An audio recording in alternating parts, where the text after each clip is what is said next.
Hello everyone, welcome back to my channel. दोस्तों, प्रस्तुत है आज की ब्रेकिंग न्यूज़। बेसिक शिक्षा विभाग नहीं, पेंडिंग विभाग कहिए।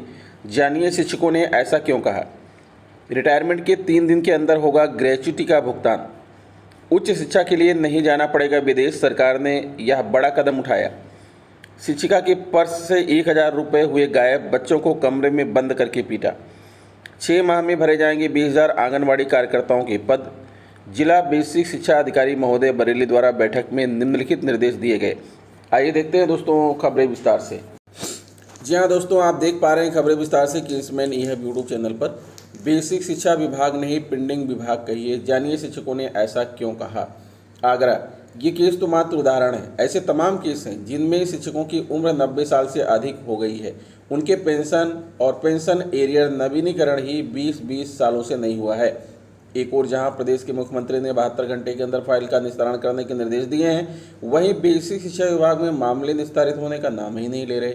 इस विभाग को पेंडिंग विभाग कहा जाए तो कोई अतिशयोक्ति नहीं होगी। पेंशन एरियर, प्रोन्नत एरियर सहित तमाम ऐसे मामले हैं जिनमें शिक्षकों को 20 साल हो गए लेकिन भुगतान नहीं हो पाया, लेकिन अभी तक उसे गुपचुप तरीके से दबा कर रखा है। अपर मुख्य सचिव प्रभात कुमार ने इसे लागू करने के आदेश भी दिए, लेकिन आज तक लागू नहीं हुआ है। बेसिक शिक्षा विभाग ने पेंडिंग विभाग कहिए। केस 1, जगनेर निवासी रमेश चंद्र उपाध्याय 88 साल के हैं, लेकिन अभी तक उनका पेंशन एरियर नहीं बना।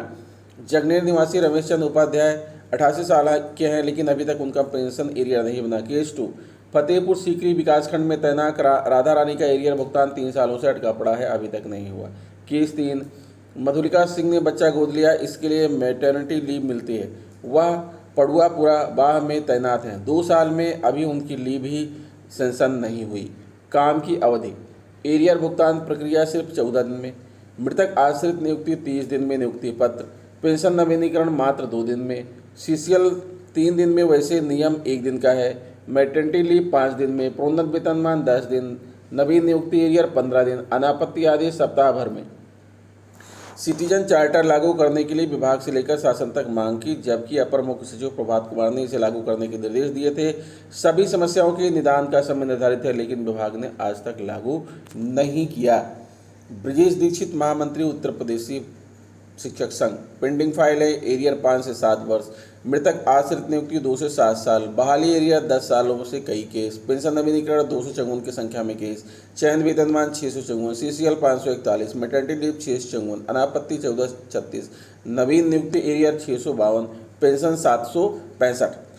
लखनऊ, सेवानिवृत्ति होने वाले राज्य कर्मचारियों का पेंशन पेमेंट आर्डर जारी होने के बाद उनकी ग्रेच्युटी तथा राशिकरण का भुगतान सेवानिवृत्ति तिथि से अगले 3 कार्य दिवसों में कर दिया जाएगा।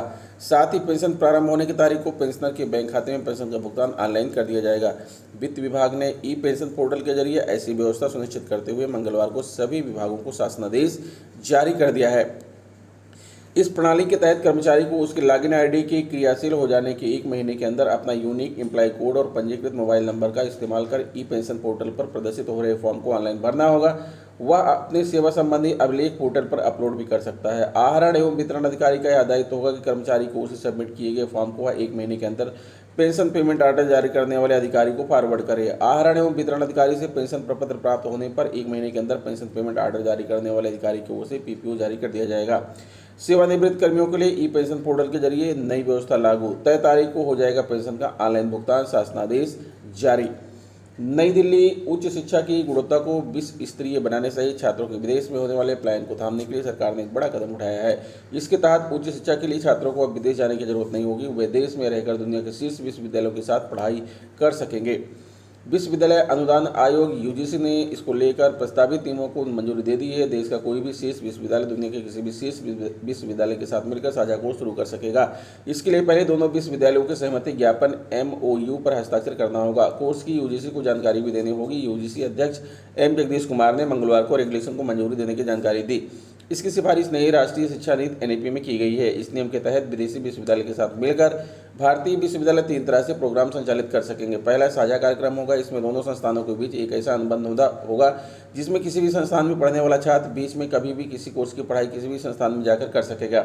इस दौरान दोनों संस्थान कोर्स क्रेडिट एक दूसरे के साथ साझा करेंगे और मान्यता भी देंगे। हालांकि इसमें डिग्री उसी संस्थान की मिलेगी जहां दाखिला लिया गया होगा। इस नियम का दूसरा अहम कदम ज्वाइंट डिग्री प्रोग्राम है। इसमें कोई भी शीर्ष भारतीय विश्वविद्यालय किसी भी विदेशी विश्वविद्यालय के साथ ज्वाइंट कोर्स को संचालित कर सकेगा। इसके लिए दोनों संस्थानों को पहले एक MOU करना होगा। इसके तहत कोर्स के 30% हिस्से की पढ़ाई विदेशी विश्वविद्यालयों में होगी। हालांकि जो डिग्री मिलेगी वह भारतीय संस्थानों की होगी। साथ ही छात्रों को एक सर्टिफिकेट मिलेगा जो विदेशी विश्वविद्यालय की ओर से जारी किया जाएगा।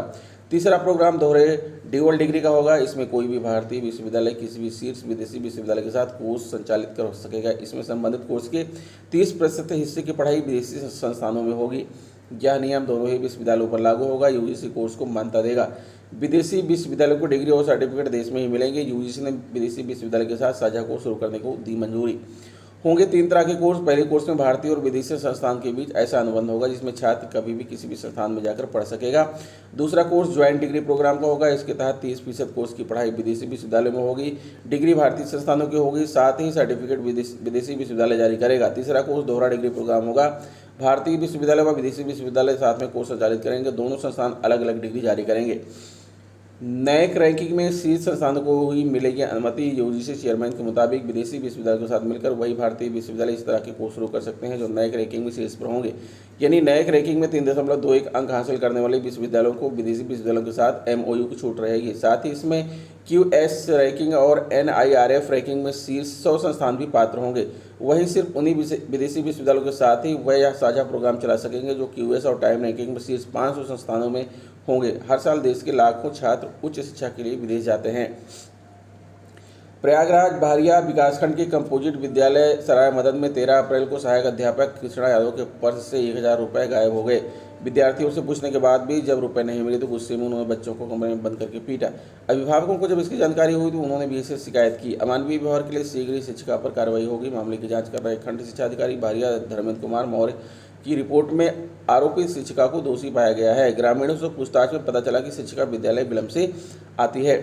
अभिभावकों व विद्यालय के स्टाफ के साथ कार्य व्यवहार भी उचित नहीं, कार्य व दायित्व के प्रति उत्तरदायी नहीं। जांच के दौरान उत्तेजनापूर्ण व अशोभनीय बातें भी कही। उनके विद्यालय में कार्यरत रहने की दशा में कभी भी कोई अप्रिय घटना हो सकती है। इस मामले में ग्रामीणों ने भी विभागीय कार्रवाई के लिए मांग की है। BSA को भेजी रिपोर्ट में खंड शिक्षा अधिकारी ने बताया कि वह कंपोजिट विद्यालय में स्थलीय निरीक्षण के लिए सोमवार को गए थे। ग्राम प्रधान व अभिभावकों से पूछताछ की तो अभिभावक रामकली ने बताया कि शिक्षिका कृष्णा द्वारा एक ही कमरे में सभी बच्चों को 11:30 बजे से 12 बजे तक बंद कर हाथ व डंडे से पीटा गया। अभिभावक राम आधार ने कहा कि उनकी पौत्री को घर जाकर पीटा गया। इसी तरह शकील अहमद, अभयराज सिंह, राजेश ने भी बच्चों को पीटने की बात कही। अभिभावक अनुपम ने शिक्षिका पर बच्चे को गाड़ी में जबरन बैठाने का प्रयास का भी आरोप लगाया। अभिभावक रामलली ने कहा कि पीटने के साथ बच्चे का गला भी दबाया गया। BSA प्रवीण कुमार तिवारी ने बताया कि खंड शिक्षा अधिकारी भारिया की रिपोर्ट में शिक्षिका पर आरोप साबित हो रहे हैं। RTI के तहत किसी विद्यार्थी को शारीरिक दंड नहीं दिया जा सकता। दोषी सहायक अध्यापक पर विभागीय कार्रवाई की प्रक्रिया शुरू कर दी गई है। मेरे रुपए चोरी नहीं हुए हैं और ना ही मैंने किसी बच्चे की पिटाई की है। उल्टे गांव के कुछ लोगों ने मेरे ऊपर जानलेवा हमला किया था। इस मामले की रिपोर्ट भी मैंने दर्ज कराई है। मेरे ऊपर हुए हमले की जानकारी भी मैंने ABSA को फ़ोन पर दी थी, लेकिन कोई कदम नहीं उठाया गया। अब गाँव के लोग मेरे ऊपर झूठे आरोप लगा रहे हैं। मुझ पर हमला क्यों हुआ यह भी मुझे समझ में नहीं आ रहा। कृष्णा यादव, शिक्षिका। लखनऊ, प्रदेश सरकार रिक्त चल रहे 50,000 आंगनबाड़ी कार्यकर्ताओं की भर्ती अब चरणबद्ध तरीके से करेगी। इसमें 20,000 पदों पर भर्ती 6 महीने के अंदर होंगी, जबकि बचे हुए 30,000 पदों को 1 साल के अंदर भरा जाएगा। बाल विकास एवं पुष्टाहार विभाग ने भर्तियों को एक साथ न करके 2 चरणों में करने का निर्णय लिया है। आंगनबाड़ी केंद्र आंगनबाड़ी कार्यकर्ताओं व सहायिकाओं की वर्ष 2011 के बाद से भर्तियां नहीं हुई हैं। योगी सरकार 1.0 में भर्ती के लिए रिक्तियां निकाली गई तो उसमें तकनीकी पेच फंस गया। सरकार ने जिलावार भर्ती का निर्णय लिया था। इसके लिए विभागीय पोर्टल से आवेदन भी लिया जाने लगा, लेकिन इसमें आर्थिक रूप से पिछड़ों को आरक्षण नहीं दिया जा रहा था। पोर्टल में आवेदन के लिए ऐसा कोई कॉलम नहीं था, न ही अभ्यर्थी इस पर अपना प्रमाण पत्र अपलोड कर पा रहे थे। इस कारण 1 दर्जन से ज़्यादा जिलों के DM ने भर्ती करने से हाथ ही खड़े कर दिए थे। इस मामले में शासन से राय मांगी गई, वहां से कोई स्पष्टीकरण नहीं आया। इसके अलावा न ही पोर्टल पर इससे संबंधित कोई संशोधन किया गया, लिहाजा न तो भर्तियां हुई, न ही भर्तियां स्थगित करने का कोई आदेश जारी हुआ। अब सरकार नए सिरे से भर्तियां करने की योजना बना रही है। 1 से 15 से 14 वय वर्ग का कोई बच्चा नामांकन से छूटना नहीं चाहिए। विद्यालय में कार्य समस्त 7 में से 1 को विद्यालय में छोड़कर अन्य सभी गाँव में भ्रमण का सर्वे करेंगे और सभी बच्चों का नामांकन करवाएंगे।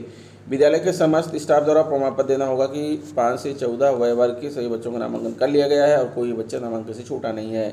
जो शिक्षक विद्यालय नहीं जा रहे हैं या पूरे समय नहीं रुक रहे हैं, उनके विरुद्ध प्रशासनिक कार्रवाई प्रस्तावित करते हुए जिला बेसिक शिक्षा अधिकारी कार्यालय भेजनी है। यदि किसी गांव में अमान्य विद्यालय चल रहा है तो संबंधित विद्यालय के प्रधानाध्यापक अपने खंड शिक्षा अधिकारी को लिखित में अवगत कराएंगे। यदि प्रधानाध्यापक द्वारा नहीं बताया जाता तो प्रधानाध्यापक की जिम्मेदारी निर्धारित की जाएगी। सभी एआरपी विद्यालय में जाने से पूर्व अपना रूट चार्ट ग्रुप में पोस्ट करेंगे। उसके उपरांत ही विद्यालय में जाएंगे। किसी एक विद्यालय में प्रातः 7 बजे खंड शिक्षा अधिकारी उपस्थित होकर नामांकन का परीक्षण करेंगे। 2 दिनों में सभी बच्चों का वेरिफिकेशन अनिवार्य रूप से कर दें तथा नवीन नामांकित बच्चों का प्रेरणा पोर्टल पर रजिस्ट्रेशन भी कर दें। सभी उपरोक्त आदेशों का अक्षरशः अनुपालन सुनिश्चित करें। तो दोस्तों यह रहा आज का ब्रेकिंग न्यूज। आशा करता हूँ वीडियो आपको अच्छी लगी होगी। अगर वीडियो अच्छी लगी है तो प्लीज़ मेरे चैनल को सब्सक्राइब कर लीजिए, बेल आइकन को प्रेस कर दीजिए। मिलते हैं आपसे नेक्स्ट वीडियो में कुछ नई जानकारी लेकर। तब तक के लिए नमस्कार।